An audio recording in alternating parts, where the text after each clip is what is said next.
Welcome to the Real Chili Podcast. And the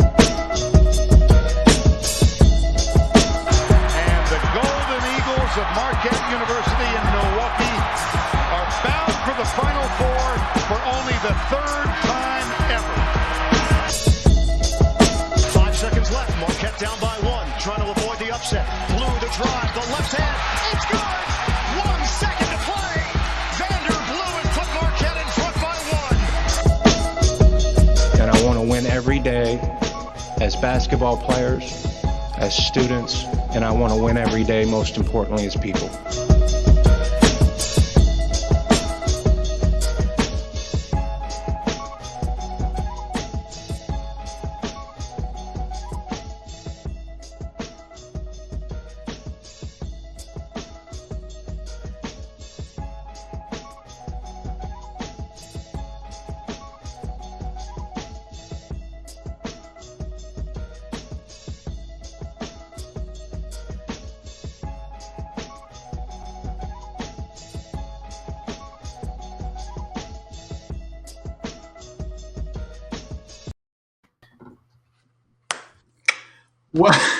Welcome, ladies and gentlemen, to the Real Chili Podcast. We've got plenty of room for your pitchforks. We've got plenty of room for your brandishing of fire. Welcome again to the Real Chili Podcast. My name is Mike Lavender. I'm here with Pete Mohan, Pete Worth. I just ran up the stairs and down the stairs really quickly to grab this beer, so I'm a little bit out of breath. Marquette knocks off Georgetown 64-60 after what had to have been one of the ugliest games of basketball, but certainly, Pete Worth, one of the ugliest first halves of basketball from Marquette and just in general that I have ever seen. This felt like a meteor game to me. God, that was ugly to watch.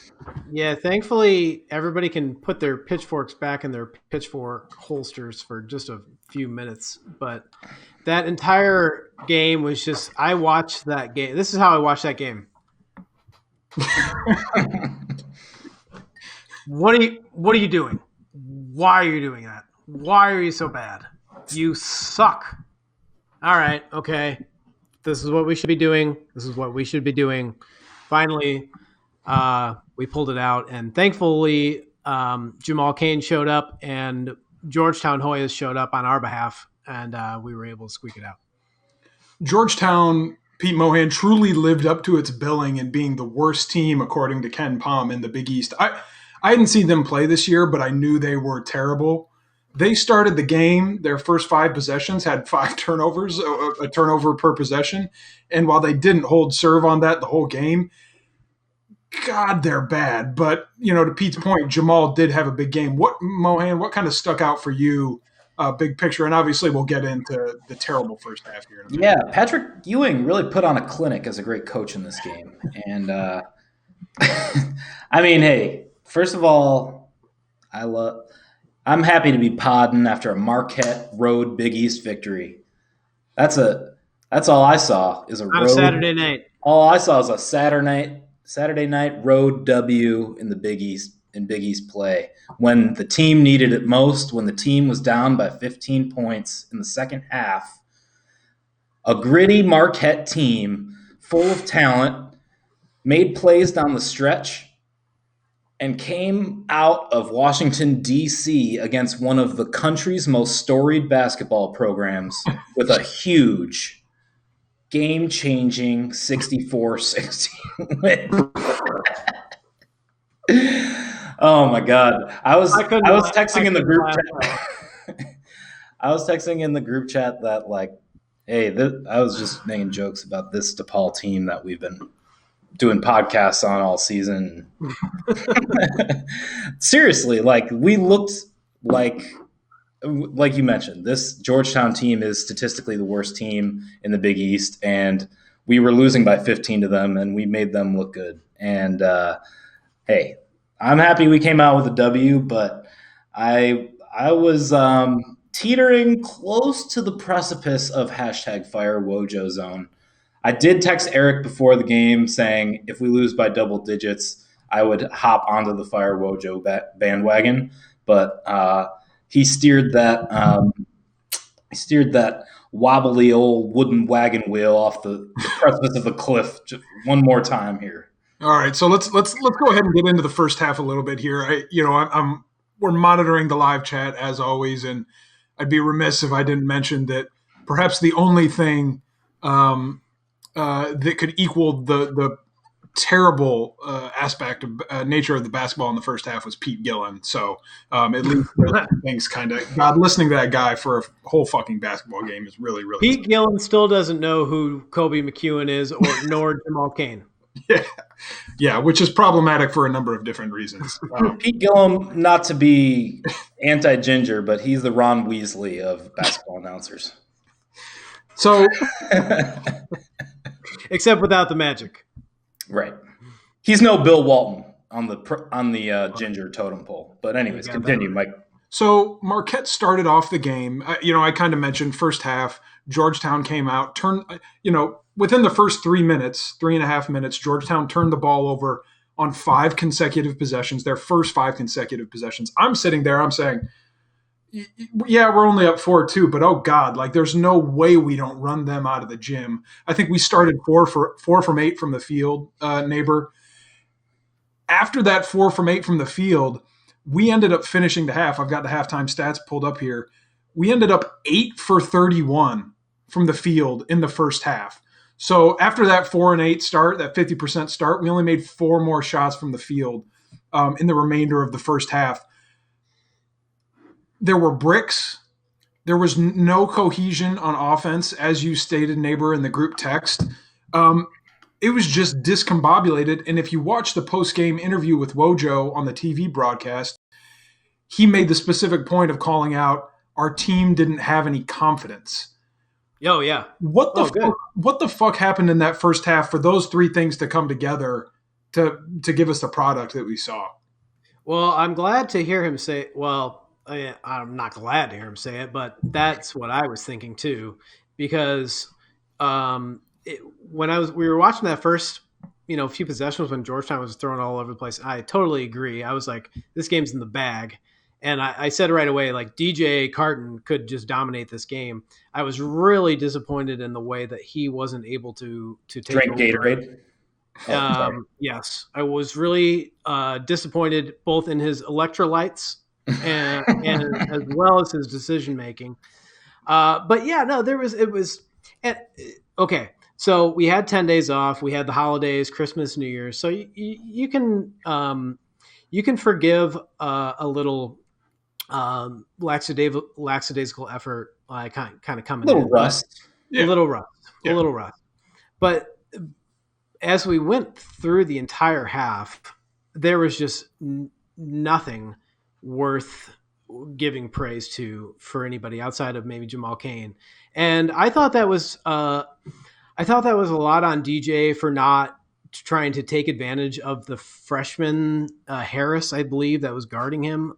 I thought he could have, instead of just like kind of taking that pick and roll at the top of the key and staying out on the arc, being more assertive with getting to the paint and finding open shooters. He seemed to kind of just lollygag outside of the 3-point line or take a forced shot. And nobody else was really all that assertive on offense. And there was absolutely no cohesion. So it was ugly. It was ugly. Pete Mohan, if I had to ask you who was our leading scorer at halftime, who would you say? Or either? I would have guessed Jamal, I guess. I mean, because he's the only one putting up points. Why, was it someone else? No, it was Jamal with 5 points, 2 for 6 from the field. Kobe had 4 points at halftime, 2 for 5 from the field. Well, go ahead. I will add, we got the Ken Pom box score up here now. Only 2 players had an offensive rating over 100 for Marquette, and only 1 for Georgetown. So I think one of the topics that has been obviously a topic du jour of Marquette basketball is the defense. And it's really hard to get a read on them because if you look statistically, Georgetown had 0.85 points per possession, which is if on its face you would say that's a hell of a defensive performance by Marquette, forced them into 24% of their possessions, resulting in turnovers, which is pretty good. But you have to just look at this Georgetown team and see that they have absolutely nothing going on. I mean, you have to give the defense on Marquette, I guess, some credit. But like this Georgetown team is really bad. They don't threaten you in any way offensively. And, we should have come out here with a double-digit win. Like that, bar none. We put ourselves in a hole. Thank God we came out with a victory. But this Georgetown team is bad. I can't believe they already have one win in Big East play, that they may end up with 3. I don't know. The team is pretty bad, and this was like a DePaul game, where you just like feel so dirty after. This is the post DePaul / I guess Georgetown now is in the same tier. This is the walk of shame for us Marquette fans. Doesn't feel good to walk out of here with a dub. It's a dirty dub, but. Well, it feels better than coming out with a loss, which I was very concerned about the entire night. Yeah. Just to pause real quick here, we are monitoring the YouTube live chat, so folks, it's pretty busy right now. How about this? Can I throw out a stat? Theo John, 18 minutes in this game. Yeah. He had his 3rd foul early in the second half, and then I don't know if he only ended up with 3. He only ended up with 3? But still, that's, a shocking note. I mean, did we make I don't have the plus minus in front of me, but did we make our run with Theo on the bench? Yeah, we did. So we made our run with, here was our 5 where we made our run. Greg and Jamal. Samir, Greg, Jamal, Justin, and Dawson. That's where we made our run in the second half. And going back to your point, I'm here with an 18 offensive rating. A nearly impossibly low rating. That's how bad Georgetown is. That we made our big comeback with our point guard having an offensive rating of 18. But that's the thing, though. Is like, so you're talking about confidence, Mike, and when Wojo was talking about it. The 2 players and the player that had the biggest turnaround in confidence first half to second half was Justin Lewis. Because Justin Lewis got the ball, and his shooting percentage was woeful. I think, what was he, 5 for 18 on the night? Over 3 from the free throw line, over 6 from the field. But in those critical moments in the second half, when there was 10 minutes to go and we were taking advantage of Georgetown throwing it all over the place and us kind of finally starting to get into some decent basketball shots, Justin Lewis was the one taking him, and he was going to the hole with authority and going in the basket with a little confidence. And that was what turned around the game for us, as well as we've talked about, Jamal just playing well overall. Yeah, we're going to give our love to Jamal and certainly Justin in due course. So Marquette entered halftime. The game entered halftime. Marquette was down 16. I'll be honest, just the way the game was going, it didn't feel like we were going to come back. I know there's 20 minutes of basketball and Georgetown is god-awful, but I was sitting there fully prepared with my pitchfork and everything else. And it felt like Marquette Twitter was like that too. I'm still honestly, I'm still struggling to work through the lack of confidence. God, that was bad basketball. And then what we saw in the second half and what that means for the full picture. It's tough to say. But neighbor, I think you're exactly right with Justin Lewis. I can see that possession in my mind. He got the ball outside the 3-point arc a couple of times in that possession. I think he pump faked 3 like 2 or 3 different times and then just said, fuck it. Oh, I'm going right. Beat my man, and had a pretty little move to finish it up off the glass. I don't know if that was the time that he got the and one, but certainly him finding a little bit of that confidence. I think he put together a stretch there with a few nice plays down low, a couple putbacks, a couple nice moves, living into the role that we've seen him play in other games. But I totally agree him. And then, obviously, Mohan, you need to wax poetic about Jamal Cain.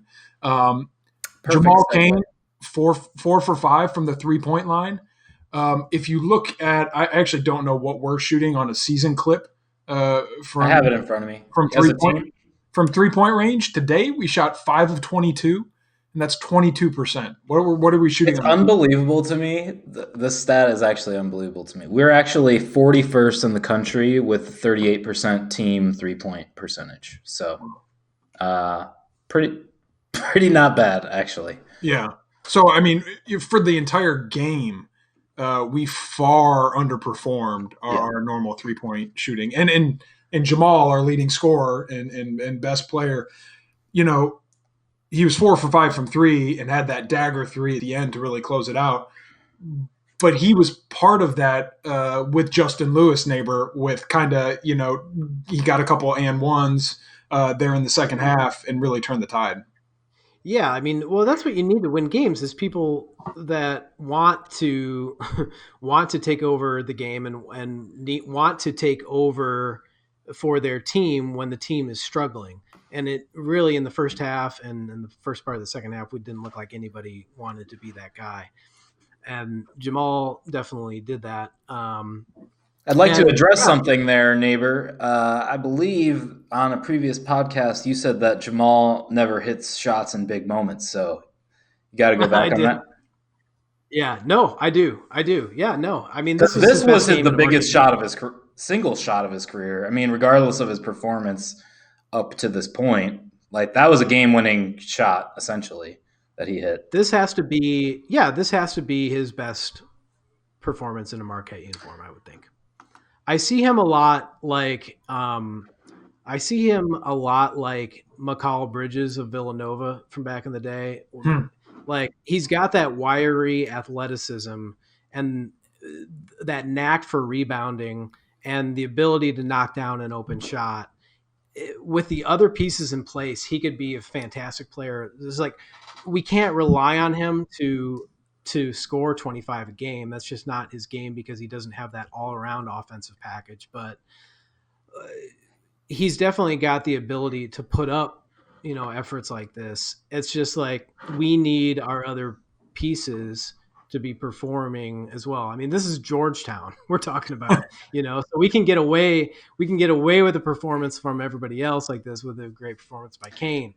But it's nice to have those guys as like the floor of the team. You talk about like the ceiling and the floor. It's Jamal Cain and Greg Elliott preventing this team from falling apart.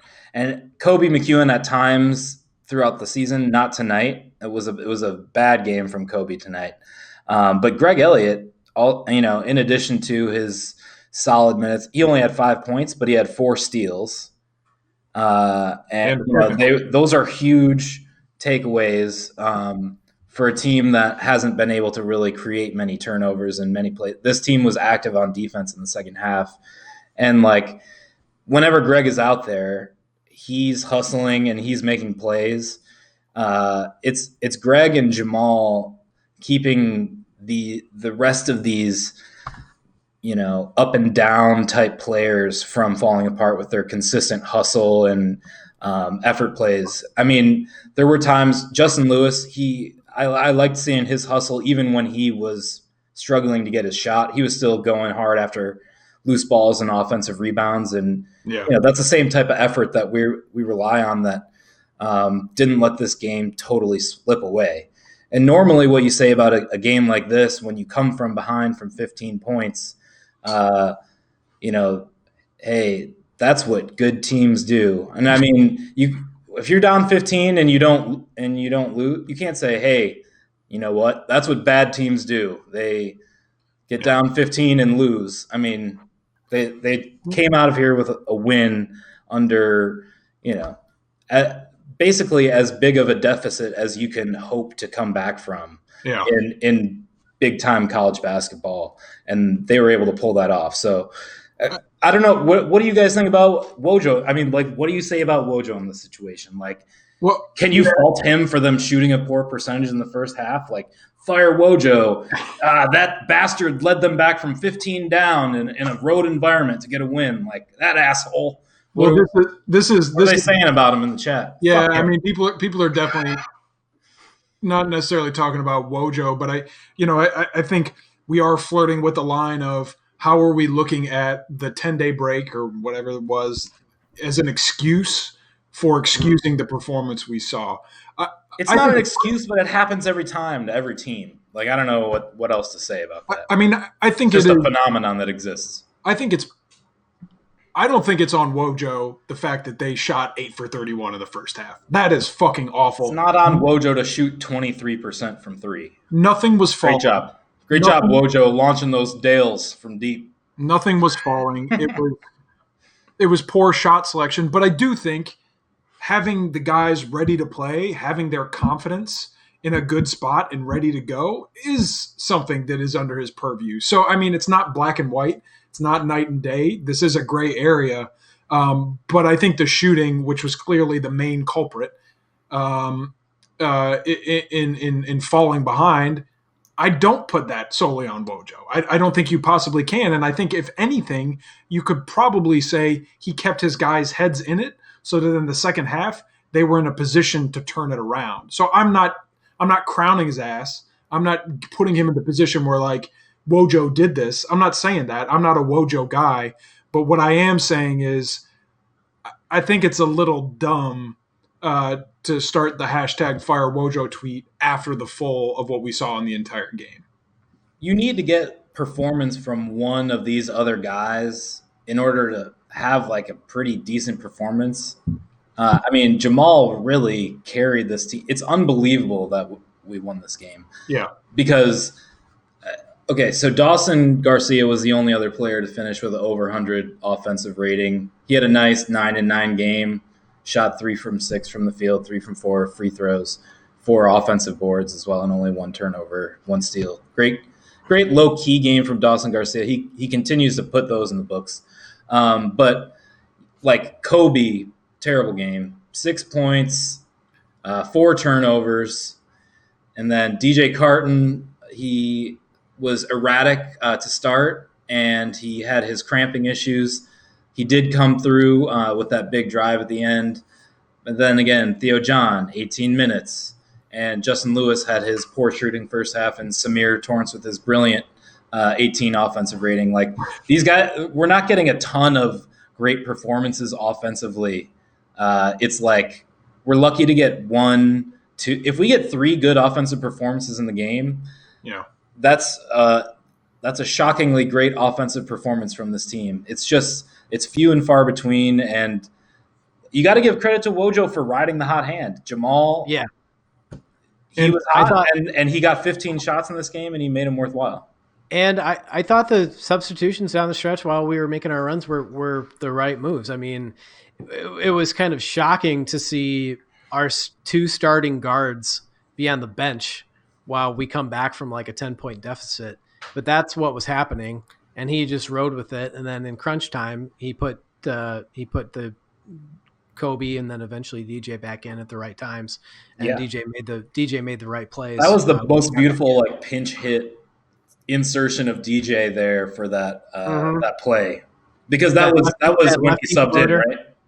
He put him in when they were down by 1 with about a minute to go, and he hit that lefty shot, which should have been an and 1.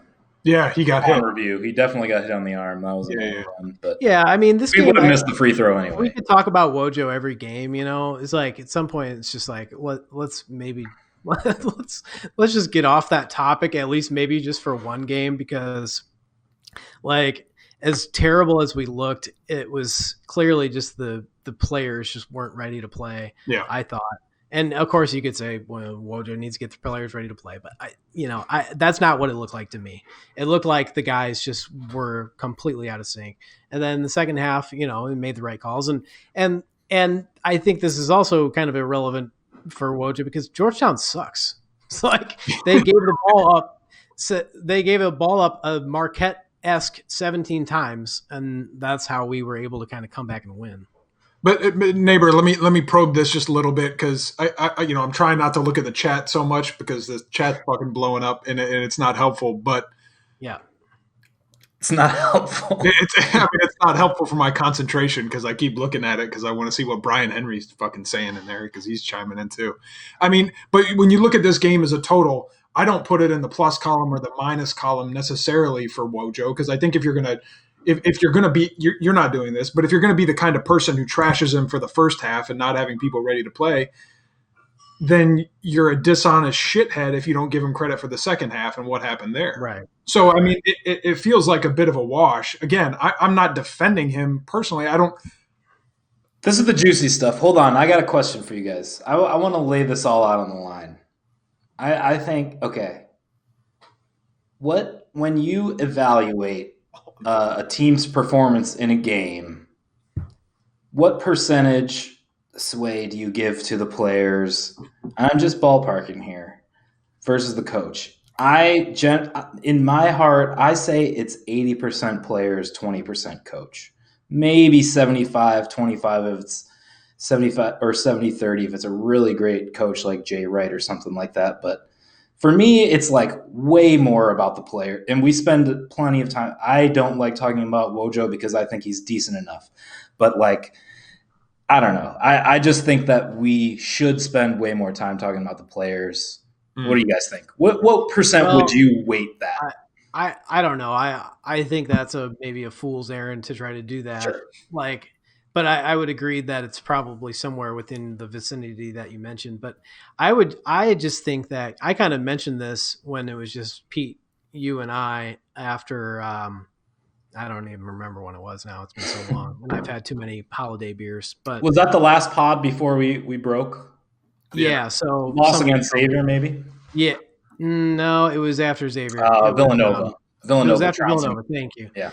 I think a coach is looked at. You can't look at a coach game by game. Right. I think we look at a coach through Cumulative experience, and we all know this is his 7th year, of course.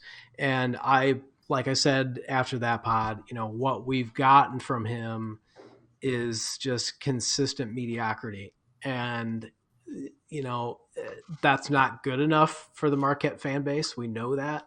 The question is whether he can rise above that at some point. And that is obviously highly questionable. He gets the talent on paper. But if we talk about this subject after every game, we'll drive ourselves crazy. Yeah, and we can't do it. And look, like, we beat the number 4 ranked team in the country. We beat the number 9 ranked team in the country. That mediocrity, I agree. You got to zoom out. You can't take it in microcosms. And that's what we tried to do at the end of last season. And if you're zooming out this year, we're 2-3 in the Big East. We're 6-5 overall with 2 wins against top 10 teams. And we're a game out of 500 in the Big East, starting with a pretty tough stretch at the beginning of things. Right. Yeah. So, I agree with you, neighbor. I think it's I don't know if I think it's a good question, though, Mohan, and I've never thought about it exactly that way. I guess I'd agree with your range, though. I just think about it in terms of sports in general, Well, it's the same thing. I don't want to get political, but like people talk about, the president, and it's like, all right, well, we still do have 3 branches of government. I mean, that there's a lot of things going on, but 90% of the discourse has to be the president, even if the president impacts 15% of policy. Like, it's the same thing with basketball.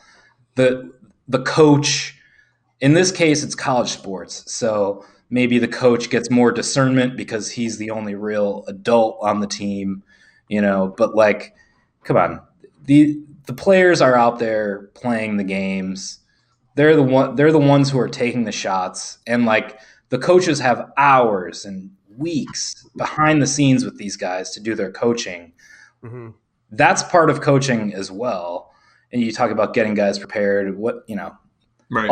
It all goes into the coaching thing. But like, my point is Marquette fan base devotes an outsized percent of their headspace to the Wojo issue.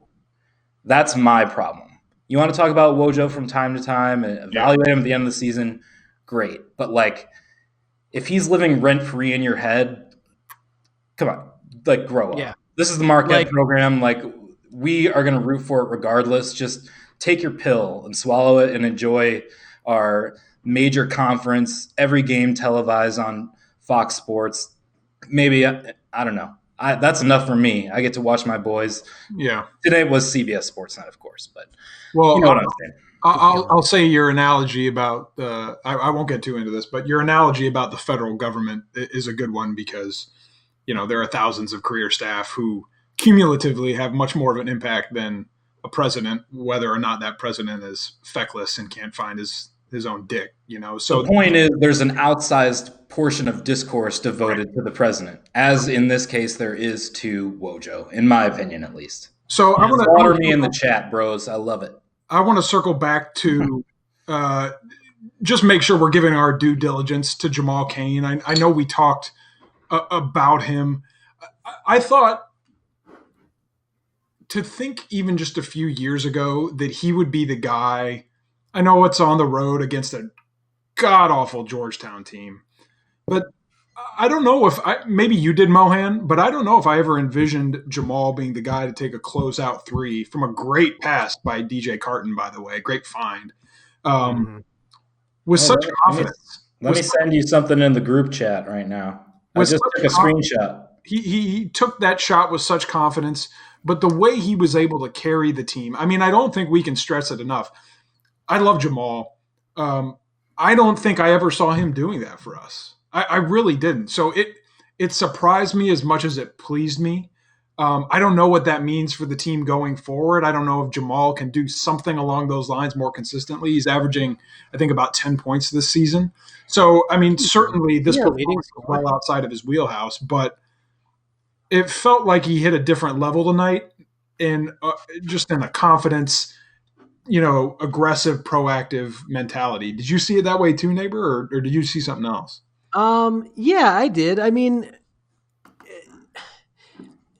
it was almost like he knew that his team needed something from somebody. And him being a senior, being the one that was not in foul trouble, Theo was in foul trouble. The other, and Kobe was struggling.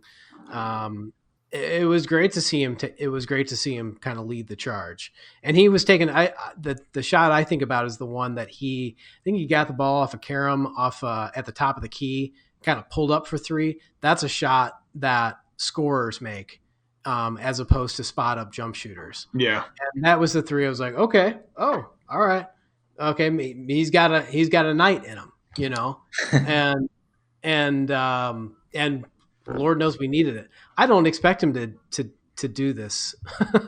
We can't expect him to do this the rest of the season. I don't think. I mean, he's a senior. This is against Georgetown, as we say. It was great to see him do it, and I just think that we're not going to be able to rely on him to kind of take over offensively. Right. I don't think you have to. Even though it was great, it was a great performance. But here's the thing is like when people say take over offensively, especially in the Marquette realm, you like think about Marcus Howard and his isolation abilities. And, obviously there's a couple guys on this Marquette team who iso ball is maybe more their cup of tea. Certainly isolation basketball isn't Jamal's thing. He's, doesn't have a great dribble. He plays within the flow of the offense. But the thing is like we don't really have that many guys like that we can count on who are going to be consistently making efficient use of their role in the offense. Like Jamal, I mean, if all the team is really asking him to do is hit spot up threes that are wide open, or pump fake the three, get into the free throw line and, hit a 15-foot jumper or whatever, or dump it off to Theo or something. Like those are the plays that it's not like he's making a ton of razzle dazzle plays. Like these are things that are coming in the flow of the offense. And it's not even like there was, of course, probably some plays that were run for him, but it wasn't like they were running the whole offense to get Jamal shots the whole time. This is just organic offensive performance. And that's when you talk about over the course of the season, okay, we can't rely on Jamal to be like our savior offensively, but if we can count on him to hit open shots and be that gritty guy when things get tough that, pulls some things out of his ass for us, which clearly this team needs some magic like that. I mean, that's huge. And with such spread out scoring from these guys, that maybe that is enough for him to be our overall leading scorer when the season ends.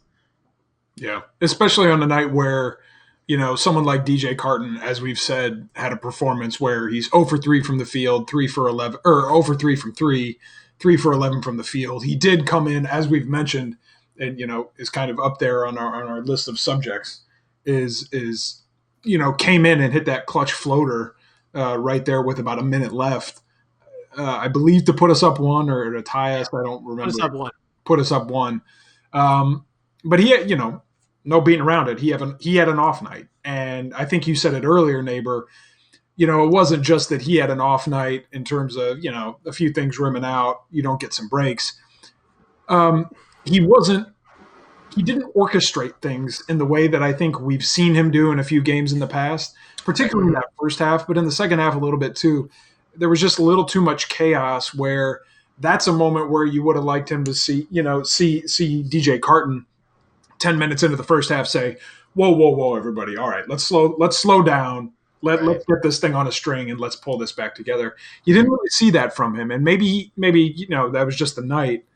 I would have liked to have seen that from him though. Yeah, I would have too. But the other, I would have too for sure. Because I thought that his opponent and his mismatch ripe for the picking, exploitable as hell. Mm-hmm.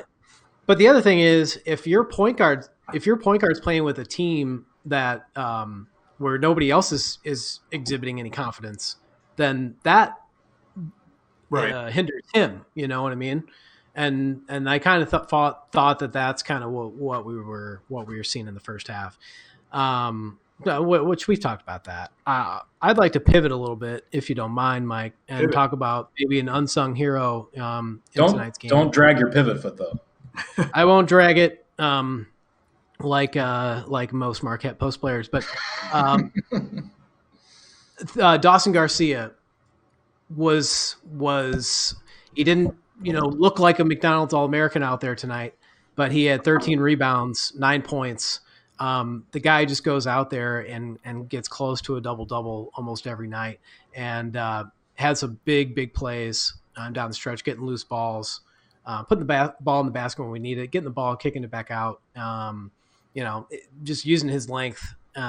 He's still a work in progress defensively. Him and Justin, I think, when they're on the court together, we're a major work in progress defensively in our rotations. But I thought Dawson was definitely a unsung hero and yet a key contributor in the victory. I want to not to dovetail away. Excuse me, that's not the right term. Not to move away from Dawson, but I do want to give Jamal some statistical credits here. Since this was like the Jamal game, I want to give him some love and read out some of his juicy stats for all the fans out there. Jamal leads Marquette in offensive rating on the season with 123. The only player on the team who's nationally ranked 193. So a top 200 most efficient offensive player in the country for Jamal. He also is nationally ranked in effective field goal percentage and true shooting percentage, which means he's making the most of his shots. His offensive rebound rate is 9.3, second best only to Justin on the team, but also nationally ranked. And he is the best at protecting the basketball on this Marquette roster, the only player with a turnover rate of under 15, and by far the best at 10.3, ranked also in the top 200 in the nation for protecting the basketball and not turning it over, in addition to the 45% three-point percentage from Jamal so far this season. So excellent, efficient basketball from Detroit pride. Well, Pontiac still also pride of Detroit, but great performance from Jamal, and so far, our most consistent player. Can we say that? Is Jamal our Probably our better? best. Does that mean best? Is that best player? Yeah, I think so. Well, if you ask Pete Gillen, it's Kobe. It's Kobe. Kobe Bryant. According to Pete Gill and Kobe McEwen is our best player, which means Jamal Cain is. Exactly, because he couldn't. Yeah, exactly. Right.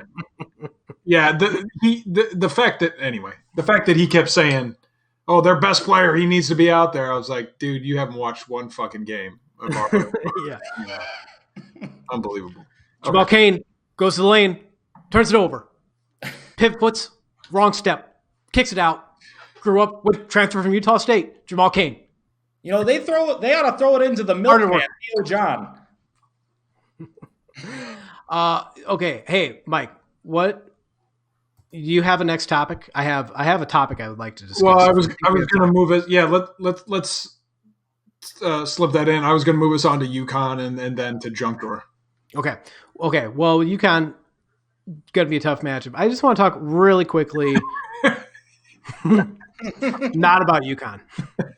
I want to talk about turnovers because this has been a big topic on Marquette Twitter the last couple of weeks, or just the last week over the holidays with a break. Anonymous Eagle wrote a big post about defensive turnovers, offensive turnovers, and how atrocious we are with both of those.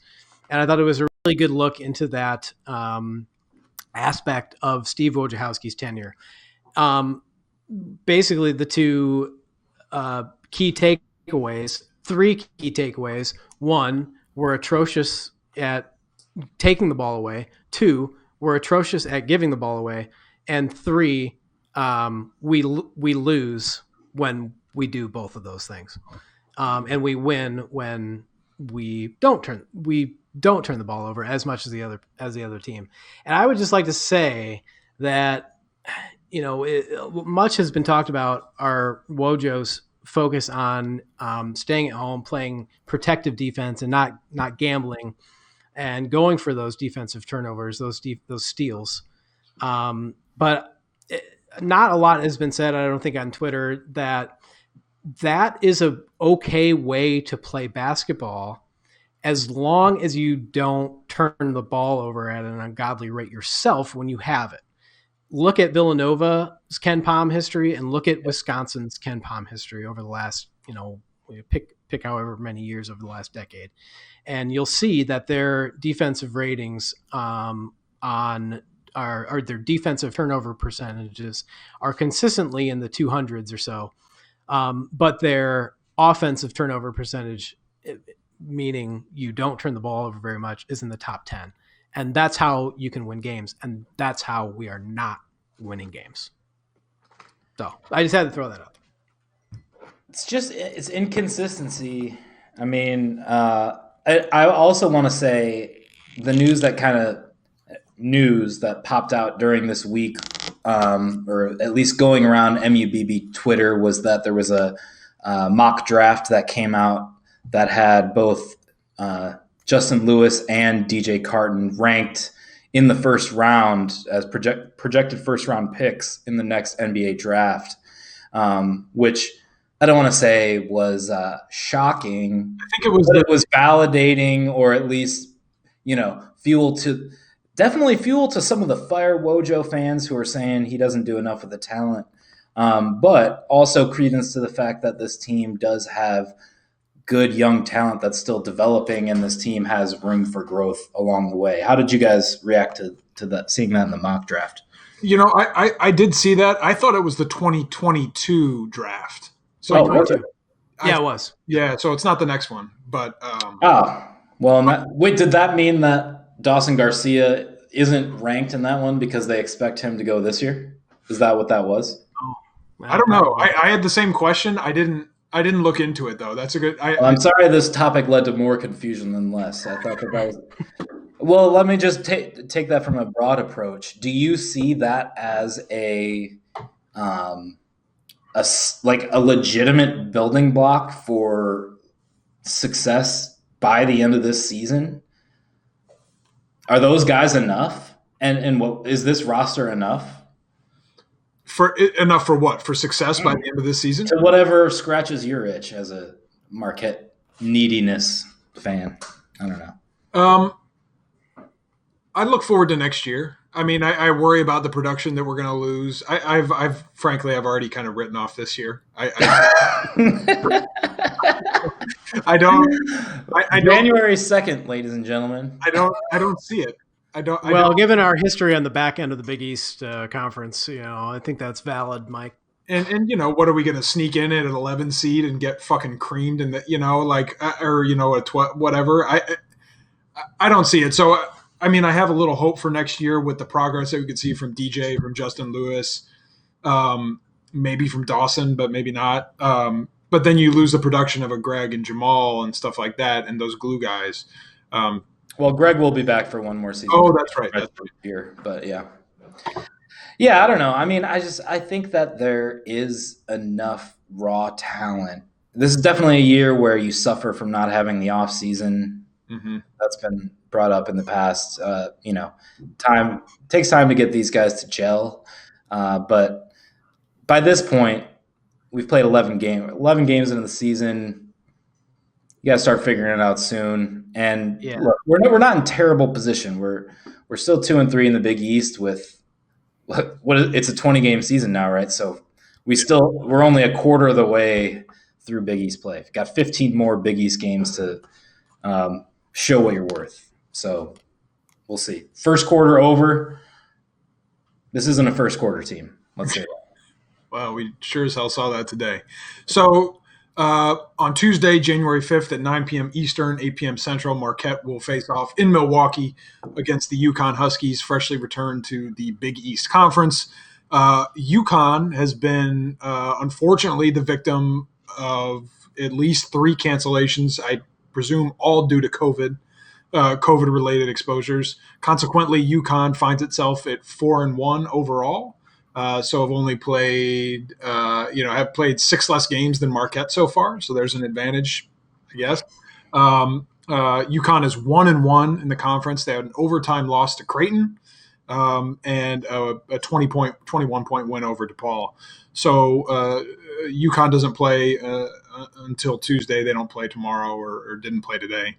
And obviously we won't as well. So, I know Book Night, kind of the big name that pops off the page. He dropped 40 against Creighton. He's been their leading scorer in almost every game.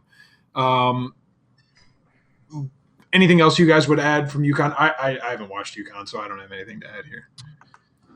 I haven't either. Yeah. So all I know is Book Night's supposed to be is fantastic. He's currently 6th in Ken Palm's Player of the Year race, which obviously is pretty damn good.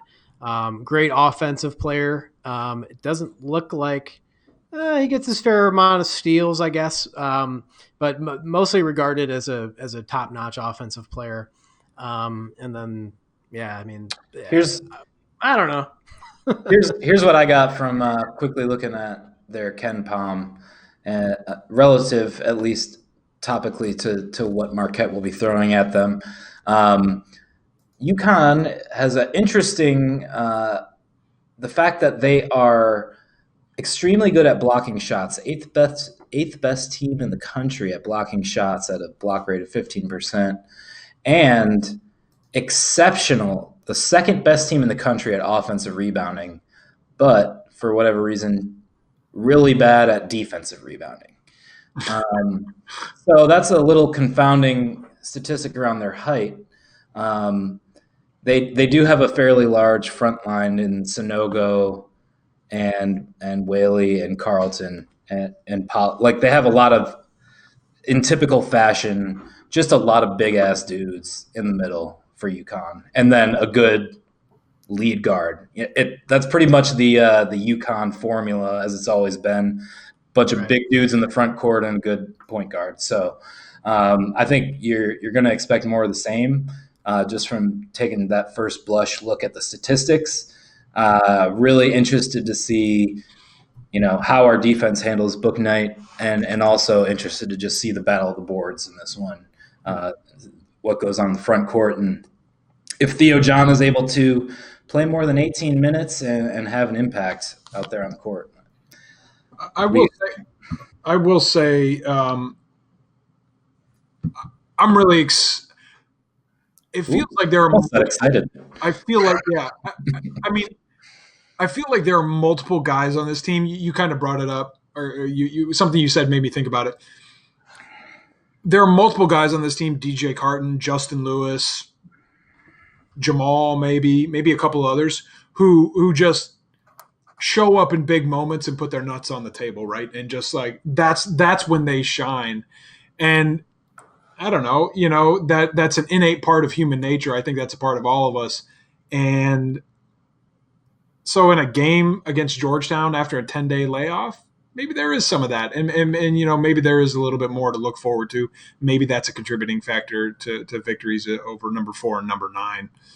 Neighbor, anything you would add against UConn? I guess you already talked about No, it. absolutely not, because I don't know anymore. And I'd just like to add that to Brian Henry's point, who's been our most chatter on the site tonight, that no, I do not have any more about UConn because I have not watched a game of theirs. I know Book Night is good, and that is all I know. I would just like to say Brian Henry, our most chatty podcaster and our most chatty commenter, really knocking it out of the park tonight, Bubbles. Well done. Get a job. Wonder what MAC football game he's got on in the background. I kind of miss seeing the Dairy Queen commercials in the background while he's on the camera.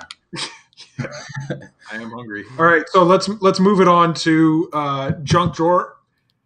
Pond isn't here. I don't have anything for junk drawer. I come very poorly prepared. Mohan, the beauty of when I'm not handling host duties is I can let you two run while I scribble a couple ideas down. There you go. Otherwise, I'm like it's well known that I am the worst at the junk drawer. I come unprepared, but I'm ready. First of all, we just want to talk about Connecticut. Welcome them back into the Big East, of course. Sure. We have a fond memory of the Steve Novak huge 40-point game in Marquette's 41 points. 41.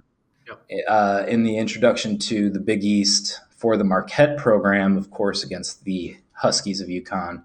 And now, of course, the prodigal sons have returned. Thank God. It's just dilutes the importance of DePaul just enough to make this league a little better.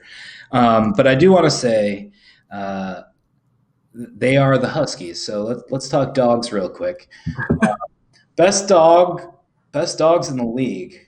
Are you going with the Huskies, the Hoyas, or the Bulldogs? And are there any other dogs I'm forgetting? I mean, is it really a question?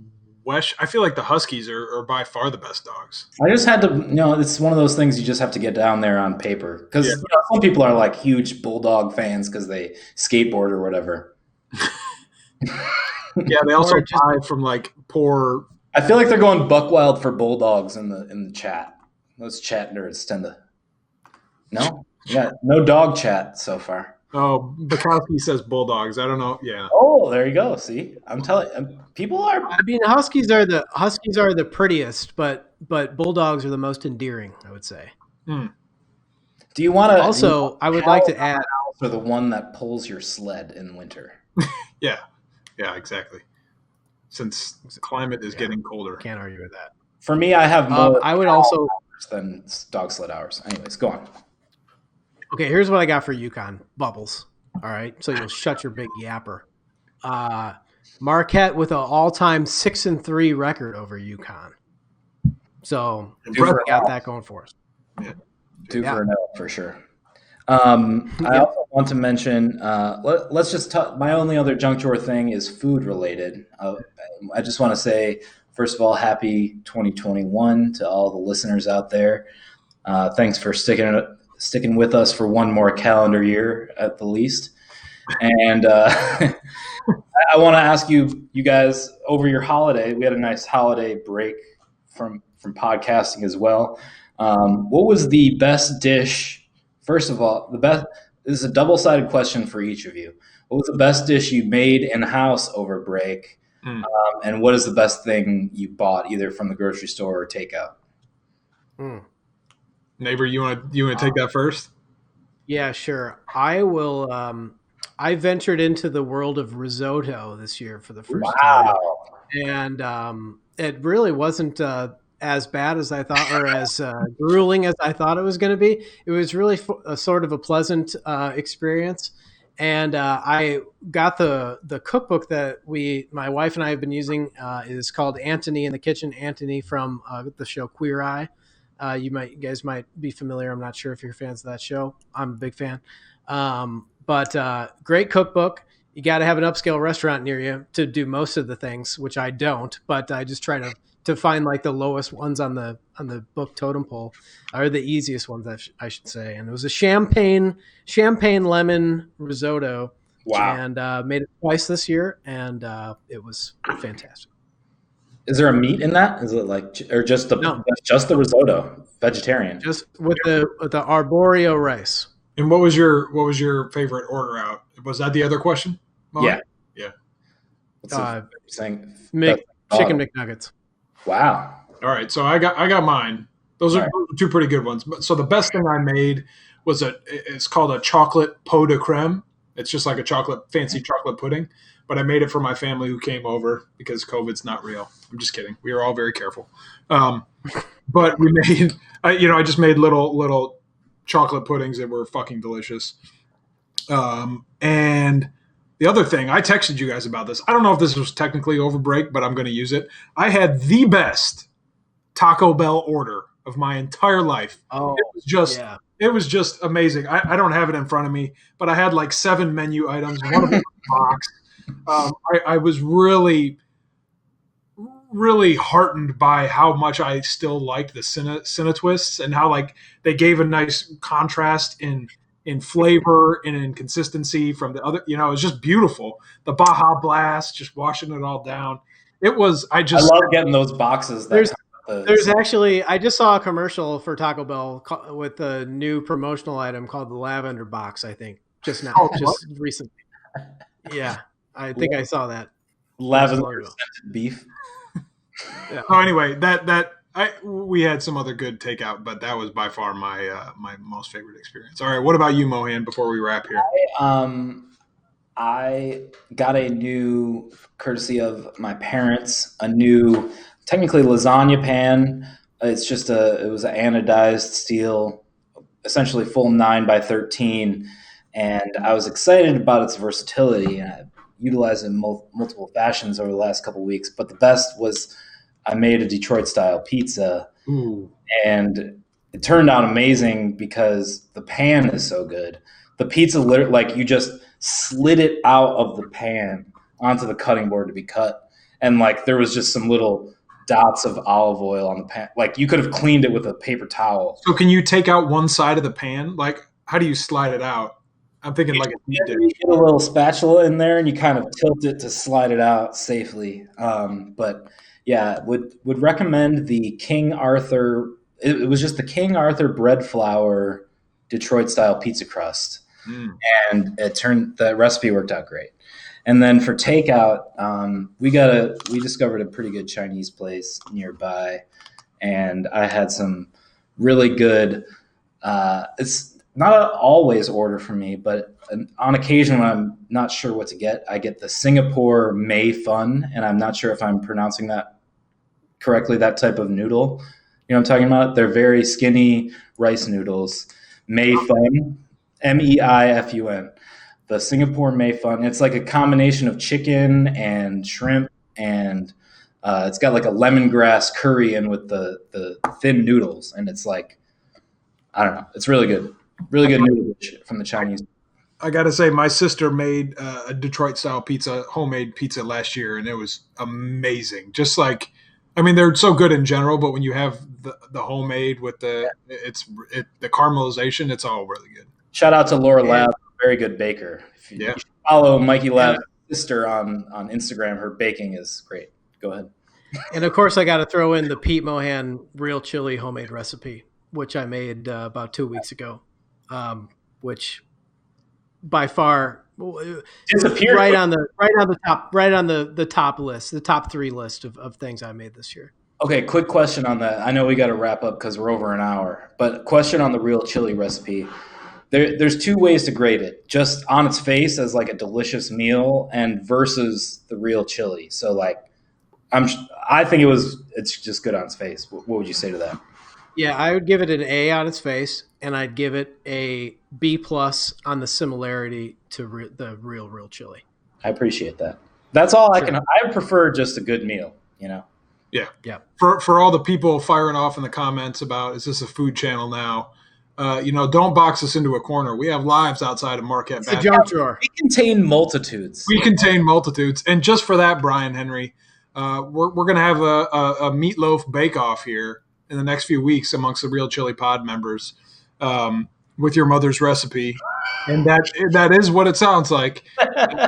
And we'll do something fun with it. All right, so wrapping up here on the pod, Marquette, after an abysmal first half, outlasts a garbage Georgetown team 64-60 in Washington, D.C., just down the street from me here.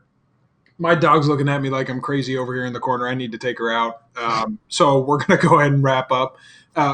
Any really, really quick final thoughts, Pete Mohan and Pete Worth? Nah, just looking forward to this UConn game. That'll be interesting. I would just say that Marquette played like the two halves that Marquette played were comparable to two Georgetown players. The first half was Chudier Bile, and the second half was Kudus. What was his name? Kudus Wahab. Kudus meaning the most holy. So just put it like that. That's a great name. All right, so to our spear here, 18 most holy Kudus right here. So to our 18 viewers right now, -1, which is me, minus another, which is Brian Henry. To our 15 viewers right now, thank you for tuning in and sticking with us through this whole pod. We appreciate it. If you're listening to us on iTunes or SoundCloud, wherever else you get this, be sure to tune into our YouTube live broadcast. Subscribe to us on YouTube. We try to go live at the conclusion of every game. All right, fellas, good to see you both. Thanks, everyone, for tuning in, and we'll talk to you next time here on the Real Chili Podcast. Bless. Happy New Year. Ring out.